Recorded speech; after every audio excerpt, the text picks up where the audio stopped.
冷やし中華のおかわりお待たせしました。じゃなくて、イゾラ R&D 研究所の2作目の動画です。所長のラガーです。助手のコロネです。今回の実験テーマは、イゾラ君のバッテリーとポータブル電源を合わせて使うとどれくらいエアコンが使えるのかです。ポータブル電源はエコフローデルタマックス2000です。なんだかすごく強そうな名前ね。どれくらいできる子なのかしら？ 2016Wh のバッテリー容量です。イゾラ君のバッテリーは 2400Wh だから、合わせて 4416Wh の容量になります。前回の実験結果から、日中丸1日使ってもバッテリーがいっぱい余るのではと期待できます。すごーい。今度は満充電から開始でお願いします。それでは実験いっていきます。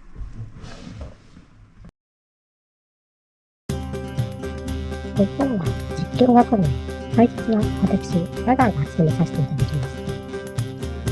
今回の実験場所は、パパが働いている会社のそばの駐車場です。自然にありますので、高速道路を使って向かいま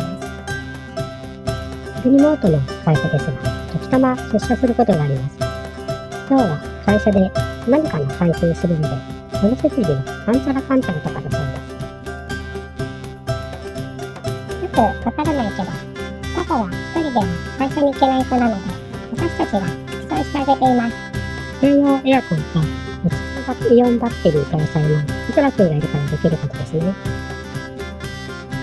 ところで、イゾラ君のバッテリーとエコフローさんをどうやって実験に使うのかしら？今回はエコフローさんをイゾラ君から見たら外部電源となるように接続します。イゾラ君には外部電源ポートがあるので、そこにエコフローさんを接続します。エコフローさんは入会されると困るので、車内に置きます。内部に外部電源なのね。ちょっとややこしいな。そうこうしているうちに、イゾラ君は交流分岐が連続するところまで来ました。イゾラ君、スイスイ走ってくれています。イゾラ君、走ることが得意なのかしら？フロー操縦路を約 2.8 トンあり、背も高いので、カーブでの減速をしっかりして、車間距離に注意して、あとは運転しているそうです。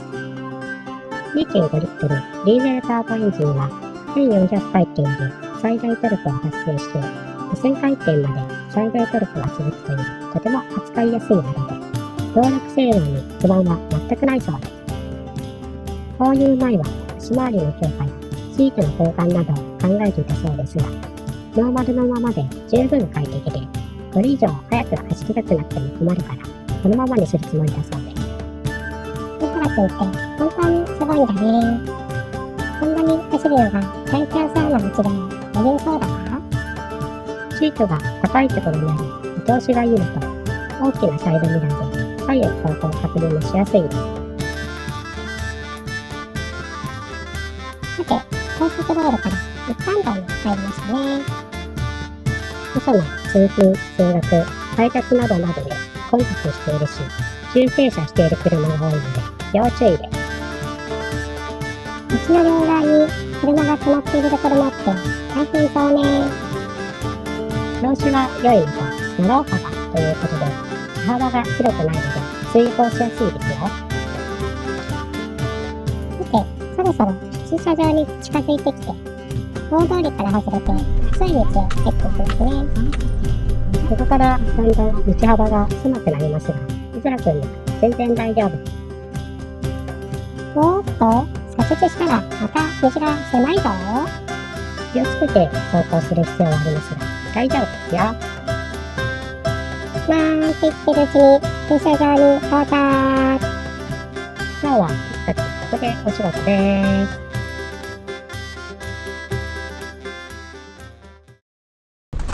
何がそんな飛行機だ？さて、今日の実験場所に到着しましたが、パパはもう30度に到着が始めました。これは帰るからなんです。結局、遮断した方がいいと、前回の実験って感じで購入したものですね。2V350 キャラバン用遮光サンシェード8型組で、100点にて7680万円で購入したものです。フロントガラス、運転席に助手席の中に30度を取り付けました。そして今日の主役の一人、キリアンジさんの登場だ。9時16分にエアコンオン。バッテリーでの運転開始です。設定温度は26.5度。目的地までの移動中に、車のエアコンで車内を冷やしたとき、目的地に到着したら、専用エアコンをつけてからの車のエンジン停止ですね。なお、今回の実験場所の操作では、丸1日利用可能で、料金は2530円です。全員予約、決済が済んであります。ちょっと取ります。便利なサービスを利用しているんですよね。キッパーというサービスです。以前の動画でコピーというサービスを紹介させていただきましたが、キッパも同様に事前に予約、決済ができます。周辺の駐車場と比べてもお得なようですね。今回利用させていただいた駐車場は、渋谷駅、表参道駅、徒歩圏内という好立地なところにありながら、2530円で、現在のところ最安値のようです。そして、目的地中継についてから利用できる駐車場を探しながらないというのは大変便利だと思うので、とてもおすすめです。そうこうしている間に、カーテンとホーム窓のサンシェード取り付けが完了しました。外から見たら、ヒドラ君はこんな感じです。後ろはこんな感じ。あれヒドラ君に尻尾みたいなのが生えていますよ。これはエコフローさんの外部電源として接続しているんですね。車内から見ると、こんな感じ。ケーブルは大丈夫なんでしょうか？とりあえずやってみたとのこと。おすすめはしないです。ここでエコフローアプリを起動するぞ。このアプリで出力のオンオフができたり、電力の利用状況を確認できます。出力に設置してある Wi-Fi ネットワークで接続しています。現在、エコフローさんは満充電の状態で、今回の電源は入っていますが、電力の出力は行っておらず、出番を待っています。表示が少し変わったぞ。今、アプリから AC 出力をオンにしました。9時22分です。ヒドラ君のバッテリーにはどうだ？エコフローさんからの電力が供給されて充電を始めたようです。先ほど、キリアンジさんが動き出して、車のエンジンを止めた5分くらいの間に消費した分の充電なので、すぐに満充電になると思います。これで、エコフローさんがヒドラ君の電気系システムに接続できたのが確認できました。さて、ヒドラ君のエアコン、バッテリーが動き出してから30分経ちました。最適温度になっております。キリアンジさん、いい仕事してくれてますね。バッテリーの状況を見てみましょう。ヒドラ君はパーセントになっていますね。電力の使用状況は不安定になっていますよ。ヒドラ君のバッテリーは 100% なので充電する必要なし。キリアンジさんの電力はフローさんから多数で供給されていて、ヒドラ君のバッテリーからの出力なし。なので、無断でということですね。なるほど。キリアンジさんとエコフローさんが仲良く頑張ってくれているんですね。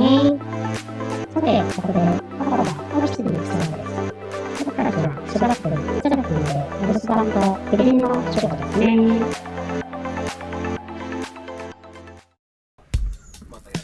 11時57分になりました。パパが会社からヒドラ君に戻ってきました。が、すぐに会議だそうです。お？出たー！そこはそう！安定な回転禁止で、入管機の問題なく行うそうです。プロセスリミットしたプロモーションコードを入力だー。それで、回転が使えるようになり、会議に参加しながら、僕たちのお世話を始めました。まず、兄ちゃんの会議の仕事ですね。その後、ヒドラ君のシンクで手が洗っていますね。ランプや小さな子供が入れるからとでも、シンクが手高い装備で、水があって、オレンジ色が洗ってまーす。バッテリーの状況を確認しましょう。12時17分、エコフローさん337ワット出力、バッテリー容量 71%。いくらくんはお休み中ですね。今日の午後の気温はどうなるでしょうか。ウェザーニュースさんによりますと、最高気温29度で蒸しっと暑いそうです。でも、斜面が晴れてて、僕たちはこんな感じでなんて喜んでいたら事件です。午後は寒気が終わったらランチミーティングに行くそうです。僕たちの顔で、不服な顔をしていましたが、暑すぎはダメでした。野球虫、楽しみにしてたのになー。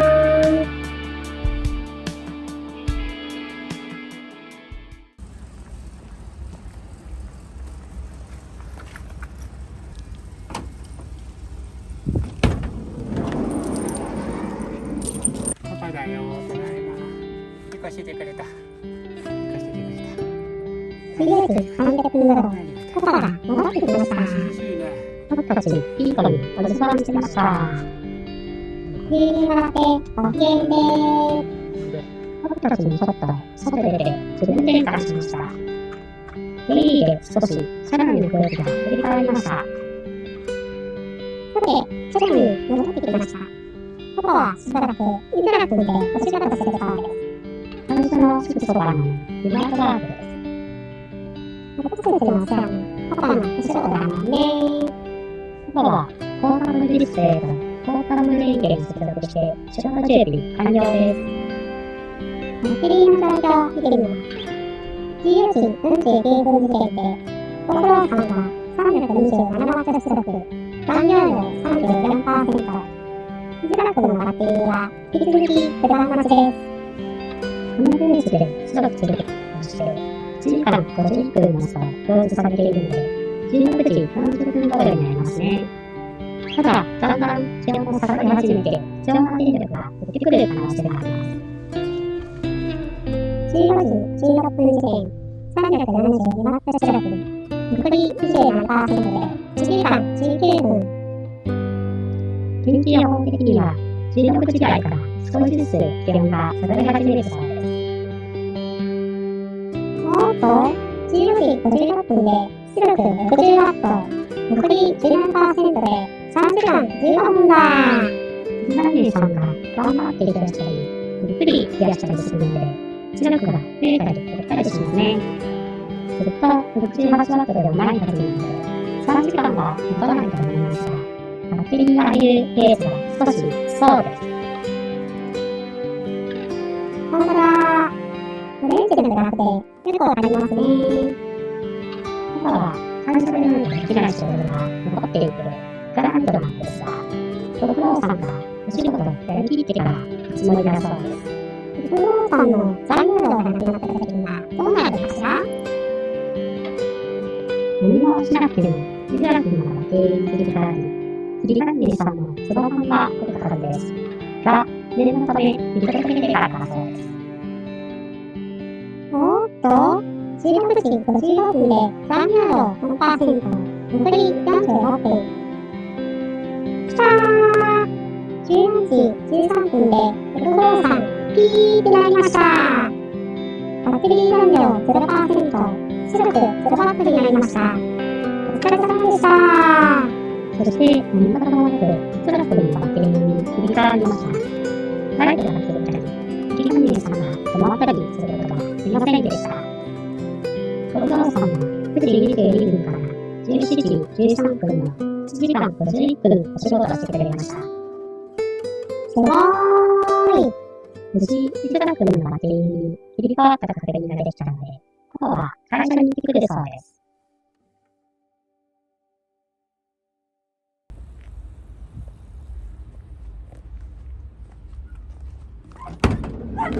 ただいま。パパが会社から戻ってきました。ありがとう。仕事終わりです。全部終わりました。お疲れ様。で、僕たちの仕事終了。ご本人もらって、おそばお散歩して、ご機嫌。それは20時22分時点で、イズラ君のバッテリーはなんと、ありがとう。 56% も残ってま猫ーす。ちゃんにはね、長くお疲れ様でした。ありがとう。みんな朝までエアコン使いたいそうだね。すごーい。はい、ありがとう。お家に帰るので、イズラニーさんにはここでお仕事終了です。お疲れ様ー。お疲れ様。ありがとう。今日の実験のまとめをしましょう。ひなくんのバッテリーでのエアコン運転開始は9時16分。そして、お父さんは9時22分から17時13分の1時間51分頑張ってくれました。その後、いくらくんのバッテリーに切り替わり、20時22分で残り 86% で実験終了となりました。明日からエアコン丸1日11時間も使って、まだバッテリーの残りがたっぷりあるなんて素敵。内部電源として接続した不動産のバッテリーを使い切ったら、エアコンやライトに影響なく、いくらくんのバッテリーに切り替わるのを確認できました。完成度あったのも良かったと思うわ。エアコンを長く使いたい場合は、容量の大きなポータブル電源と組み合わせて使うっていうのもありですね。キャンピングカーと別に使うことができるし、キャンピングカー以外でもお庭で使うとか、災害時に使うとかできていいかも。今度は、不動産といくらくんのバッテリーの両方使い切れるには何時間かかるかという実験も面白そうだね。今回のご視聴ありがとうございました。また皆様にお会いできるのを今日長くして待ってます。それでは、バイバーイ。